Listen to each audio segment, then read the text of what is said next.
G'day and welcome back to the channel, Ginger Ninja's Movie Reviews. I am the Ginger Ninja and these are my Trashy Tuesday reviews. Now, don't let the name fool you. Trashy does not mean bad.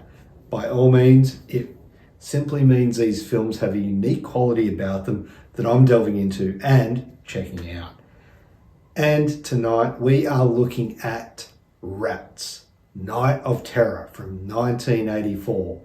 Now I'm going to throw up a quick little showcase of the introduction to this film because this is my Blu-ray copy here. Like I said, I held off on showing this because I didn't want to give away that I was going to do a double feature of Bruno Mattei films with Hell of the Living Dead, which I really enjoy, and I really wanted to look into Rats as well because, yeah, it's just a fun movie.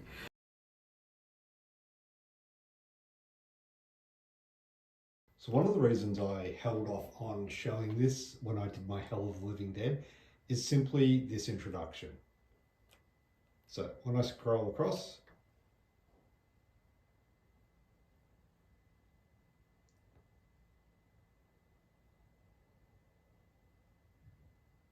that is just so cool. Like, I just love the introduction to this.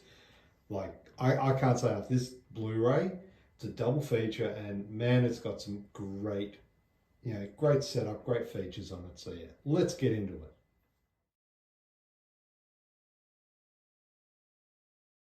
I do want to say a big thank you to all my new and existing subscribers. I know I say it each week and you're probably sick of me saying it, but I'm not going to stop. Thank you very much for sticking with me as we go through these films. Anyway, let's get into it. Okay, so Rats, Night of Terror, or Night of Terror, came out in 1984 and is directed by Bruno Mattei. Now, the film does star, and I will probably pronounce some of these wrong, so do forgive me, Ottaviano Delacroix, gerttageretta, Gianni Franco, Massimo Vanni, and many more. So like I said, forgive me if I pronounce any of those names wrong. I probably did, but anyway, the plot. In a post-apocalyptic Earth where most of humanity lives underground, a group of surface people stumble upon an abandoned lab that was trying to bring back life to the Earth's surface. But this place is overrun by vicious rats. So yeah, there you have it. That's about the gist of it. And yeah, look, this is a cult classic horror film, and like I said, came out in 1984, and it was directed by Bruno Mattei under the pseudonym of Vincent Dawn. He also did the same with Hell of the Living Dead, and this film delivers exactly what it promises. It's a campy creature feature filled with scurrying, squeaking, and some seriously gnarly rat attacks. And wow, that ending, whew! Yeah, look, talk about that later. But let's have a look at the cast. So the acting is, as you would expect from a low-budget 80s flick. But that's part of what makes this a fun movie.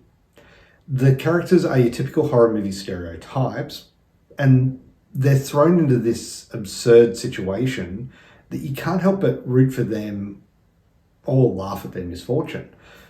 The way they all interact with each other is something that really stood with me. Now, I found the way they came across on screen was more like a group of friends, not just actors. I could be wrong, but maybe they're just that good.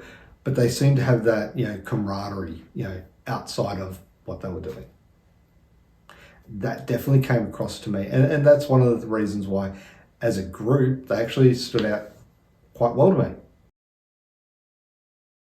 And now on to the directing and the writing. So one of the strengths of Rats, Night of Terror lies in its atmospheric setting. We're introduced to the world as a desert landscape, and this narration that sets off the opening, it sets the world up, and it's this post-apocalyptic backdrop which is effective in creating a sense of dread and hopelessness. And that adds to the tension and unease throughout the film. And despite its B-movie sensibilities and low-budget production values, it still manages to deliver an entertaining and genuinely unsettling experience. Mattei's direction, combined with a solid script and committed performances from the cast, help elevate this film above its inherent limitations, and it results in a slice of classic cult cinema, really. Now, that's not to say the film isn't without its flaws, by no means. There are some major plot holes, and there are some pacing issues throughout the film, but other than that, it's quite a solid look. Okay, now we come to the effects. So I'm going to say this right now, spoiler alert. If you haven't seen it, there is a major spoiler coming, so maybe jump ahead to the next section. I don't know, do whatever. Anyway, the real stars are the rats themselves, of the special effects. They've got these menacing close-ups, which hopefully you might see on here, probably not, but they've got these glowing red eyes, and these furry fiends steal every scene that they're in. They are so good. They just look nasty, like they're rats, That's not to say all rats are bad, but these ones are post-apocalyptic rats, so it makes them even worse.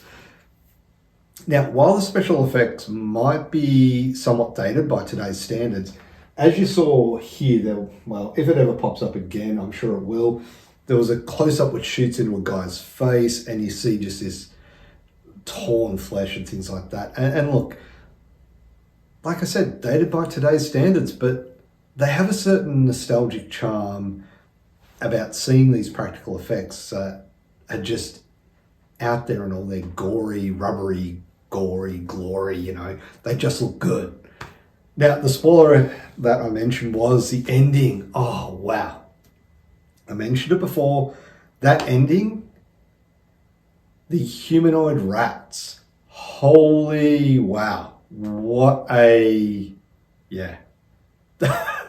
They look bad, but it's so good. Like, dude, you got to see it to believe it. If I can find it, I'll pop an image up, but check it out if you haven't seen it before.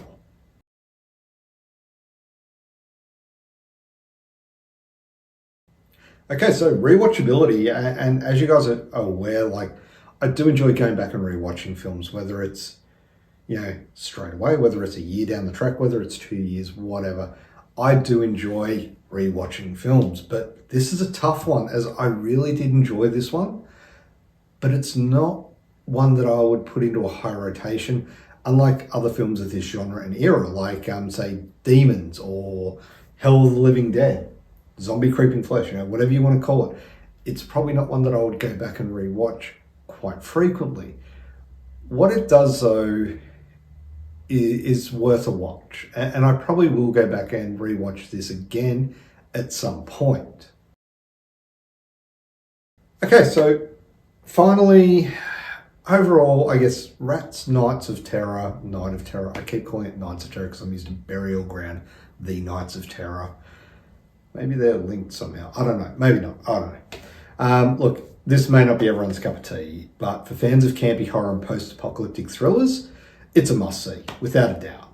It's got an eerie atmosphere, it's got gruesome special effects, and this unrelenting sense of dread. This is an obscure gem of Italian exploitation cinema that is sure to leave a lasting impression on those who are brave enough to venture into its rat-infested post-apocalyptic world. Overall, for a score, Rats, Night of Terror gets a 7 out of 10. There you have it. That is my review of Rats, Night of Terror. Have you seen this film? I want to know if you have. If you have, let me know what you thought of it down in the comments below. Are you going to go check it out? I think it's worth it. Just to say you've watched it at least once. I say that with every film, of course, but this one more than others because it is truly an obscure gem. But definitely, if you haven't seen it, check it out. And if you have, let me know down in the comments below. But other than that, I want to say thank you for sticking with me. And if you haven't, hit that thumbs up button, be much appreciated. Also subscribe to my channel for future content. Hit that notification bell so that way you're notified every time I do release a new video. Other than that, look, I'm going to leave it at that. I'm getting a headache, so I'm going to cut this one short. But thank you very much for watching. Have a great day.